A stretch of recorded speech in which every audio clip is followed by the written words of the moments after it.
तो अगर आप प्रेग्नेंट हो या फिर आपकी अभी अभी सिजेरियन डिलीवरी हुई है तो ये वीडियो आपके लिए यूज़फुल हो सकता है, क्योंकि इस वीडियो में हम बात करने वाले हैं सिजेरियन डिलीवरी से रिलेटेड कुछ एक मिथ के बारे में। So hello everyone and welcome back to Bhavika's motherhood journal. तो जब हम प्रेग्नेंट होते हैं तो मोस्टली हम महिलाएं चाहती है कि हमारी नॉर्मल डिलीवरी हो, लेकिन कई बार सिजेरियन डिलीवरी हो जाती है और आजकल नॉर्मल डिलीवरी के कंपैरिजन में सिजेरियन डिलीवरी का रेट थोड़ा सा ज़्यादा ही है। तो अगर आपकी सिजेरियन डिलीवरी भी होती है तो भी आपको डरने की ज़रूरत नहीं है। जो सबसे कॉमन मिथ सिजेरियन डिलीवरी से रिलेटेड है वो है कि अगर आपकी सिजेरियन डिलीवरी होती है तो उसके बाद आपको बैक पेन रहेगा, 3-4 महीने तक लगातार रहेगा और उसके बाद भी एक एज के बाद जैसे कि 40-45 के बाद तो आपको बैक पेन सिजेरियन डिलीवरी की वजह से हमेशा रहेगा। ये कंप्लीटली मिथ है। सिजेरियन डिलीवरी की वजह से बैक पेन नहीं होता है। अगर आपकी नॉर्मल डिलीवरी भी होती है तो उसके बाद 3-4 महीने तक बैक पेन होना बहुत ही कॉमन है। डिलीवरी के बाद बैक पेन क्यों होता है? क्योंकि जब आप प्रेग्नेंट होते हो तो आप ही की बॉडी से न्यूट्रिएंट्स, कैल्शियम बेबी को ट्रांसफ़र हो रहे होते हैं। जब डिलीवरी के बाद आप बेबी को ब्रेस्ट फीड कराते हो तब भी आप ही की बॉडी से कैल्शियम बेबी को ट्रांसफ़र हो रहा है।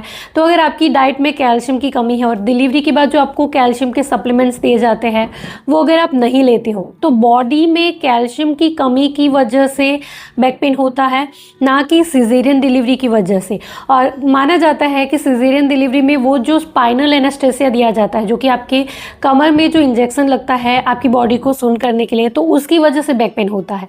तो ये भी कंप्लीटली मिथ है। बैक पेन कैल्शियम की कमी की वजह से होता है जो 3-4 महीने तक हो सकता है और उसके बाद अगर आप एक्सरसाइज अच्छे से करोगे, आपकी डाइट में कैल्शियम अच्छे से लोगे, कैल्शियम के सप्लीमेंट्स लोगे, एक्सरसाइज में भी आपकी बैक को कोर को फोकस करोगे तो आपका बैक पेन चला जाता है। और 40-45 की एज के बाद भी अगर आप एक्सरसाइज अच्छे से करोगे तो सिजेरियन डिलीवरी की वजह से एटलीस्ट आपको बैक पेन नहीं होता है। तो ये सबसे बड़ा मिथ है, इसको ज़रूर से ब्रेक करना चाहिए। दूसरा मिथ है कि सिजेरियन डिलीवरी कोई बहुत ही बड़ा ऑपरेशन है। तो ये कोई बहुत बड़ा ऑपरेशन नहीं है। हार्डली 30 मिनट्स का समय लग सकता है, जैसे कि अगर कोई कॉम्प्लिकेशन नहीं है तो। और अगर कोई कॉम्प्लिकेशन होती है तो थोड़ा सा ज़्यादा समय लग सकता है, जैसे कि 45 मिनट्स या 1 घंटे का समय लग सकता है। लेकिन ये कोई बहुत बड़ा ऑपरेशन नहीं है।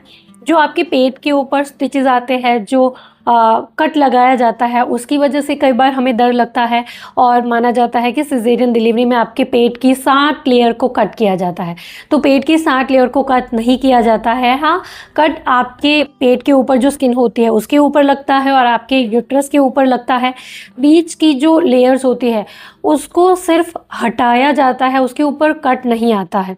तो इस बारे में भी आपको ज़्यादा चिंता करने की ज़रूरत नहीं है। तीसरा मिथ है कि सिजेरियन डिलीवरी के बाद रिकवरी में बहुत ज़्यादा समय लगता है।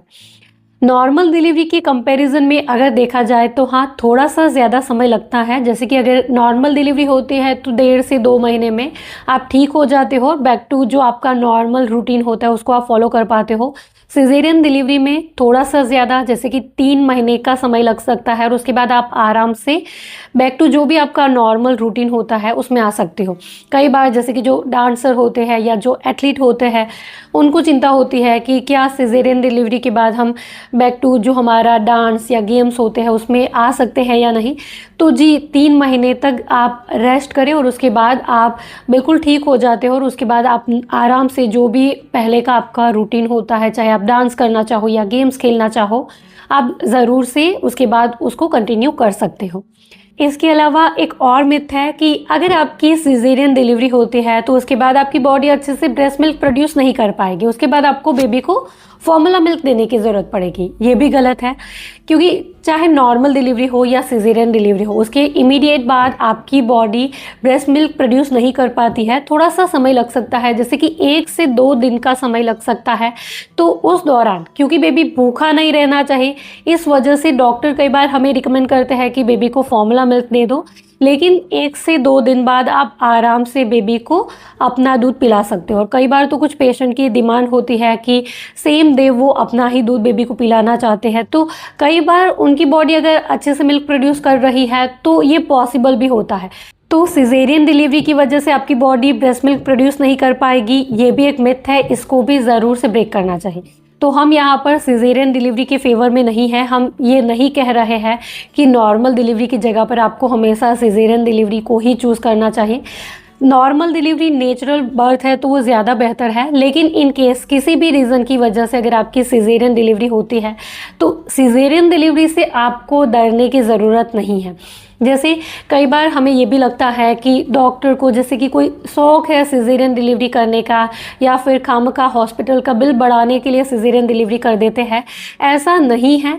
जैसे कि डिलीवरी में अगर कोई कॉम्प्लिकेशन होती है, जैसे कि बेबी की पोजीशन सही नहीं है, बेबी अगर पेल्विक मेंटेन नहीं करता है, या फिर बेबी का वज़न ज़्यादा है, या फिर डिलीवरी के टाइम पे आपका बीपी ज़्यादा हो जाता है, या शुगर लीवर ज़्यादा हो जाता है, या फिर बेबी अगर आपके पेट में पॉटी कर देता है, या फिर और भी कोई अगर कॉम्प्लिकेशन है, तो डॉक्टर सिजेरियन डिलीवरी करते हैं, क्योंकि डॉक्टर का ये टारगेट होता है कि आप और बेबी दोनों हेल्दी होने चाहिए। तो खामखा हॉस्पिटल का बिल बढ़ाने के लिए डॉक्टर सिजेरियन डिलीवरी नहीं करते हैं। कई बार हमें ये भी लगता है कि पहले के ज़माने में कौन सी सिजेरियन डिलीवरी होती है, पहले तो सबकी नॉर्मल डिलीवरी ही होती थी। तो यहाँ पर मैं आपको बताना चाहूँगी कि पहले के टाइम में क्या होता था कि हमारी लाइफस्टाइल भी कुछ इस तरह की थी, और पहले के टाइम में आपने देखा होगा कि कई बार डिलीवरी के टाइम पे माँ की डेथ हो जाती थी, कई बार बेबी की डेथ हो जाती थी। तो क्या आजकल ऐसा होता है? नहीं ना। तो इसीलिए सिजेरियन डिलीवरी की कई बार डॉक्टर को ज़रूरत पड़ सकती है। तो इन केस अगर आपकी सिजेरियन डिलीवरी होती है तो भी इससे डरने की या घबराने की ज़रूरत नहीं है। हाँ, नॉर्मल डिलीवरी ज़्यादा बेहतर है, लेकिन सिजेरियन डिलीवरी में भी कोई बुराई नहीं है। So this is all for today. I hope कि मेरा ये वीडियो आपके लिए ज़रूर से यूज़फुल रहा होगा। अगर इस वीडियो से आपकी कोई भी मदद हुई है, वीडियो अगर आपके लिए यूज़फुल था, तो इस वीडियो को लाइक और शेयर ज़रूर करिएगा। चैनल पर नए हो तो सब्सक्राइब कर लीजिए ऐसे ही और वीडियोस के लिए। इसके अलावा और कुछ अगर आप मुझसे पूछना चाहते हो, कुछ बताना चाहते हो, तो आप मुझे नीचे कमेंट बॉक्स में ज़रूर से लिख सकते हो। Thank you for watching this video. Bye bye.